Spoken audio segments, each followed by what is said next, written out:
Hi, this is a 1967 Fender Coronado II with tremolo in cherry red and has a factory flame maple neck. I'll post a picture of the flame on this neck with the video. So the Coronados were Fender's response to the Gibson semi-hollow ES335. This is a full hollow, which makes it a very light guitar. Some differences from the E335 is this is a bolt-on neck instead of a set neck like the Gibson. And this tremolo is a Mustang style tremolo. So if you're familiar with Mustangs or Jazzmasters, Jaguars, it has a very similar feel with the floating bridge. Very gentle action, not a lot of travel for dive bombs, but it has a nice little warble to it.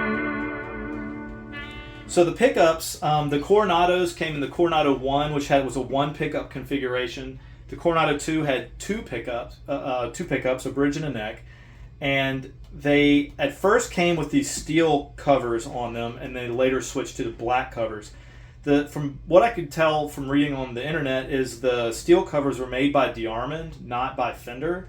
They're similar to P90s. They have slug pole pieces that you can raise and lower to bring them closer to the strings to adjust output for each string to make them brighter or less bright. So I'll go through the pickups to show how they sound. Playing through a JC120, no chorus on, all dials at noon with a little bit of reverb. So right now we're on the bridge.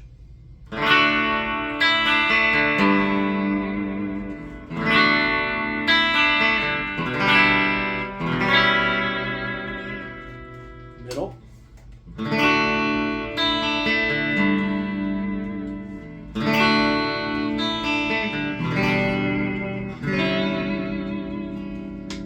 Neck. The neck's very warm.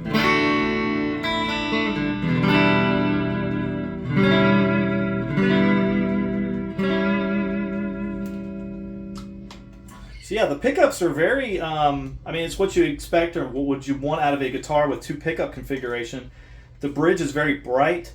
The middle selection is chimey, and the neck is very warm and round. So overall, it's a pretty versatile guitar. Being that it's a full hollow and they are single coils, it does tend to feed back a lot if you have a lot of gain and you're standing pretty close to your amp. But other than that, it stays in tune really well, even using the trem. And it's light and comfortable to hold and to play. I have on the floor a clone, the J Rocket Archer. And if you push just a little bit of treble on this, it really comes alive.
So yeah, really great guitar for a vintage guitar. These are still relatively, I won't say inexpensive, but affordable when compared to other Fenders from 1967.